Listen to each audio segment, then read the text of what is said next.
দর্শক, এই মুহূর্তে রাজধানীর কেন্দ্রীয় মসজিদ বায়তুল মোকাররমে আছেন আমাদের সহকর্মী ইউসুফ আলী। আমরা চলে যাচ্ছি তার কাছে। ইউসুফ, আজ তো লাইলাতুল শবে বরাত, তো বায়তুল মোকাররমে কেমন দেখছেন মুসল্লিদের আনাগোনা? জেসমিনা, আপনি জানেন যে মুসলমানদের যে বেশ কয়েকটি বরকতময় রাত রয়েছে, তার মধ্যে একটি হচ্ছে শবে বরাত।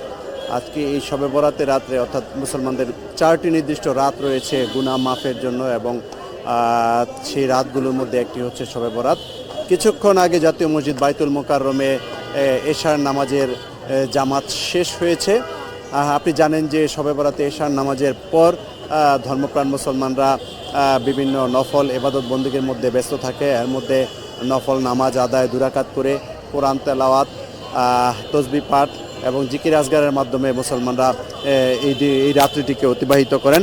অর্থাৎ শাবান মাসের যে 14 তারিখ, সেই 14 তারিখ দিবাগত যে রাত্রি, এটিকেই বলা হয় শবে বরাত, অর্থাৎ সৌভাগ্যময় রজনী। এই রাত্রিতে আল্লাহ তাআলা তার বান্দাদের দোয়া কবুল করে নেন এবং তাদের ভাগ্য নির্ধারণ করে বলে হাদিস শরীফে উল্লেখ রয়েছে।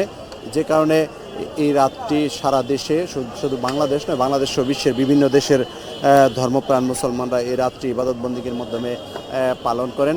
অনেক ধর্মপ্রাণ মুসলমান এশার নামাজের পর থেকে ফজরের আগ পর্যন্ত তারা বিভিন্ন ইবাদত বন্দেগীর মধ্যে ব্যস্ত থাকবেন এবং মাঝখানে তারা তাহাজ্জুদের নামাজ আদায় করেন।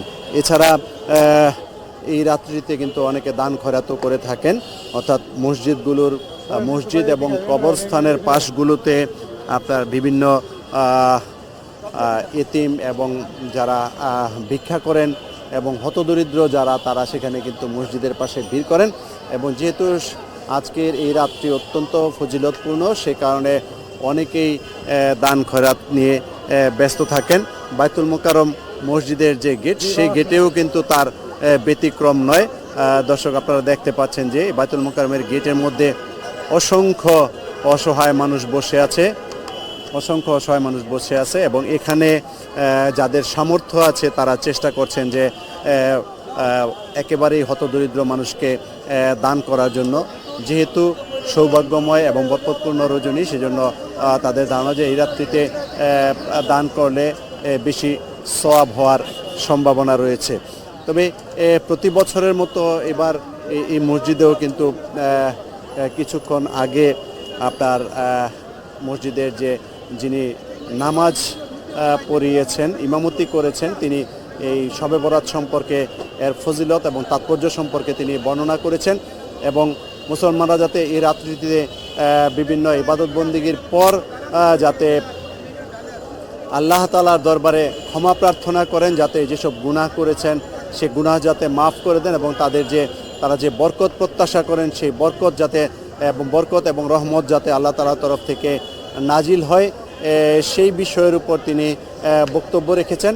এবং সেই বিষয়টিকে ধারণ করে, যেহেতু বছরে একদিন এই রাত্রিটি আসে, শাবান মাসের 14 তারিখ, এই মাসটিতে কিন্তু অনেকে নফল রোজাও রাখেন এবং আজকের এই রাত্রিটি তাৎপর্যপূর্ণ হওয়ার কারণে কিন্তু অসংখ্য ধর্মপ্রাণ মুসলমান এই রাত্রিটি ইবাদত বন্দেগীর মাধ্যমে পালন করেন।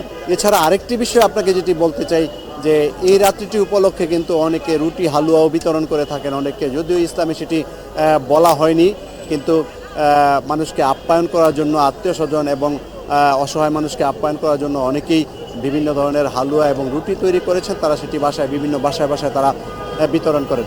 তবে মূল বিষয় যেটি হচ্ছে, প্রতিটি রাতই কিন্তু বরকতপূর্ণ এবং রহমতপূর্ণ। আল্লাহ তাআলা প্রতি রাতে কিন্তু তার বান্দাদের কথা শোনার জন্য সর্বনিম্ন আকাশে গমন করেন এবং তার বান্দারা তার কাছে কি ফরিয়াদ করেন সেটি তিনি শোনেন এবং সেই ফরিয়াদ তিনি কবুল করেন।